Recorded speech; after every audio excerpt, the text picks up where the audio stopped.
자, 그 다음에 정부 정책 신뢰도가 보십시오. 한국은 안 믿습니다. 이것은 어른을 믿지 않는 나라가 아닙니다. 청소년들이. 이 청소년들. 자, 중국은 70%, 일본은 12%. 상당히 이 두 나라가 지금 심각한 문제입니다. 더 심각한 이 부분이거든요. 나중에 제가 말씀드릴게요. 자, 중국이 여러분 보십시오. 과거에 중국은 이 공자를 이 도둑놈이라 해가지고 안갑했습니다. 그래서 지금 중국에서는 중국에 대한 정체성을 확립하기 위해서 애국 교육을 하면서 중국이 굉장히 지금 교육 방향을 바뀌어버렸습니다. 나중에 말씀드릴게요. 자, 그러고 난 다음에 결국은 아이들이 이제 공동체 의식까지 없어졌잖아. 그죠? 이런 애들이 결국 어떻게 되냐. 바로 이런 나옵니다. 생명의 존귀함을 모릅니다. 요즘 아이들이. 생명의 존귀함. 자, 그 다음에 생명경시풍조는 결국은 자신과 타인에게도 생명을 함부로 여기게 됩니다. 여러분 뻑하면 성적이 좀 떨어졌으면 올라가가지고 비행을 해보겠다. 날개 없는 비행원들 뭐 하겠습니까? 다 떨어지죠. 이것이 여러분 너무 많습니다. 사회에. 청소년들 자살률이요. OECD 국가에서 우리나라가 이건데요. 교통사고로 죽는 인원도 더 많습니다. 이거 어떤 것입니까?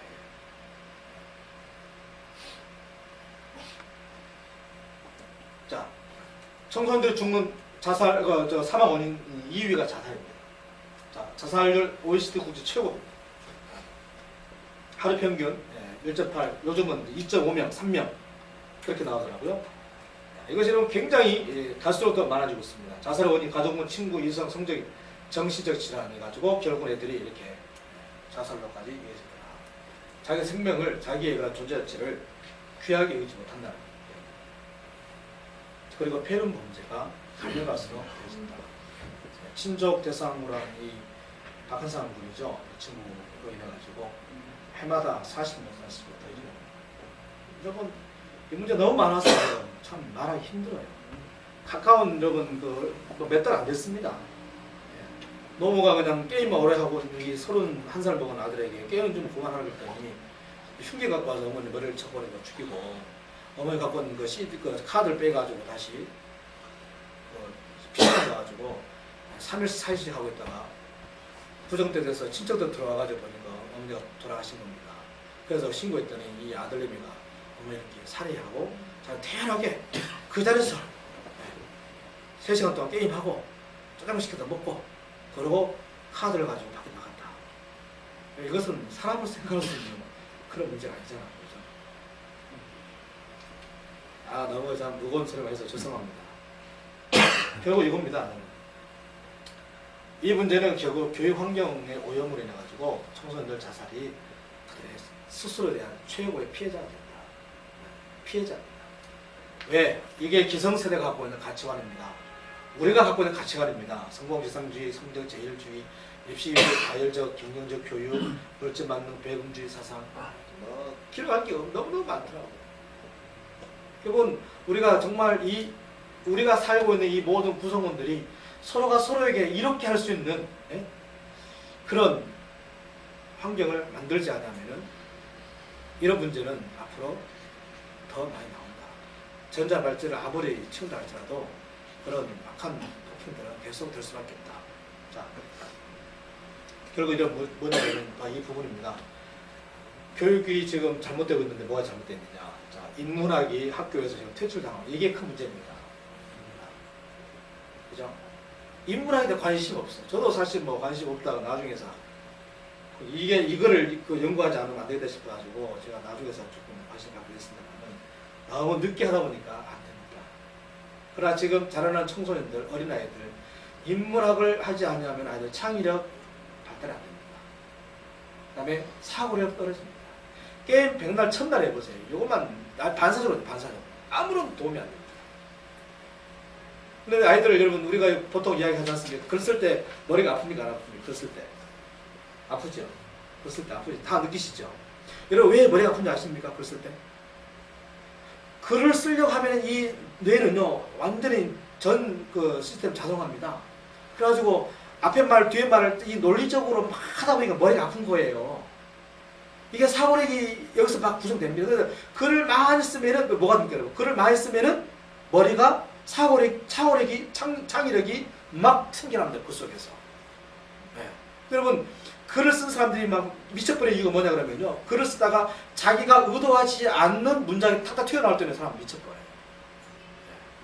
혹시 여러분 그렇게까지 가본 경기가 있으십니까?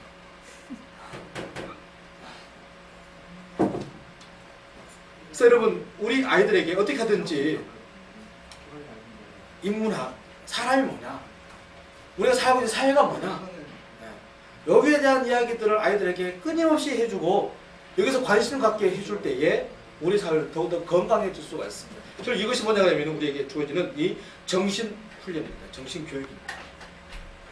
아까 우리 뭐 잠시 우리 부장님하고 이야기했습니다만은 지금 우리나라 온 데마다 지금 사회 평생 교육을 하지 않습니까? 전부 다 이제 보면 이제 기능, 취미 위주입니다. 취미 위주. 정말 평생 교육하기 위해서 정말 학문을 탐구하고 거기에 대한 도전을 주고 동기부여를 해주고 하는 이런 교육이 없습니다. 아직까지 없어요. 전부 다 뭐냐, 기능.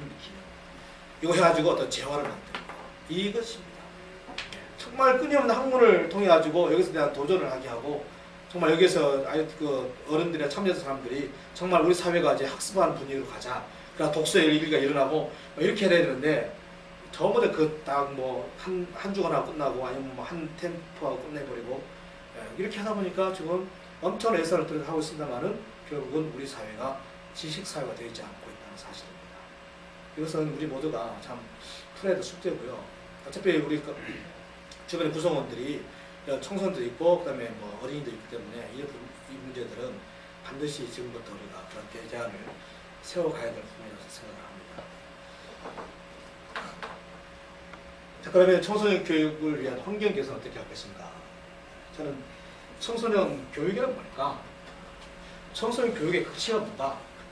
저는 제가 지난 2월 달에 그 춘천에 가서 아이들 교육을 하면서 그쪽에 역사를 좀 훑어봤더니 학도 호국병 아시죠? 그래서 그 당시에 왜 우리나라에서 학도 호국생들이 많이 갔을까?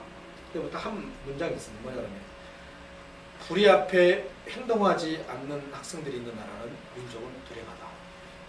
그런 이야기였어요. 그래서 그 당시 학생들은 전쟁이 났는데 우리가 무슨 책을 잡았으면 뭐 하겠느냐. 당시 총을 잡자. 그래가지고 이 불의 앞에 그 아이들이 맞섰다고 하는 것이죠. 이것이 춘천에서부터 시작됐다고 합니다. 춘천에서부터. 그래서 정말 우리 아이들을 바로 기르는 그 목적이 어디냐 그러면 바로 요겁니다. 불의 앞에 당당하게 하는 불의 앞에. 불의 앞에 당당하게 하는. 여러분 불의 앞에 여러분 굽신거리거나 불의 앞에 여러분 어정쩡하면요 반드시 그 불의가 그 아이를 덮어버립니다. 그래서 우리 애들은 불의 앞에 당당하게 하고 그 다음에 정의를 위해서는 떳떳하게 호연지기를 필요해야 되겠다. 호연지기. 요것만 제대로 된다면은 어디 애들 던져놔도요 그 문제 없다고 저는 생각을 합니다. 자 그러면 이것을 위해서 어떻게 할 것인가 좀 아주 서론적 이야기만 좀 오늘 좀 하도록 하겠습니다. 자 인성 함량을 위한 교육 구성을 제가 생각을 해본 건데요. 아마 이 다 아시는 내용들인데요.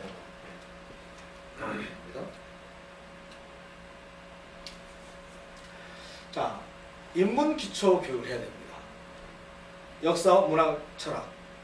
여러분 이 부분이 안 되면 인간의 교육이 안 됩니다. 인간의 교육이 안 돼요. 제가 우리나라에 보면은 왜 자꾸 이렇게 하는지 모르겠어요. 왜 자꾸 학교에서 여러분 인문학을 여러분 자꾸만 없애버립니까? 학생 안 들으려고 하면은 반드시 필수로 해가지고 들어야 되죠. 교양을 할 때. 교양 해가지고 필수로 들어야 되죠. 왜? 들어야만이 왜 학문을 하는지 그 목적이 나오잖아요. 이 학문을 통해서 내가 뭘 이루겠다는 목적이 나오지 않습니까?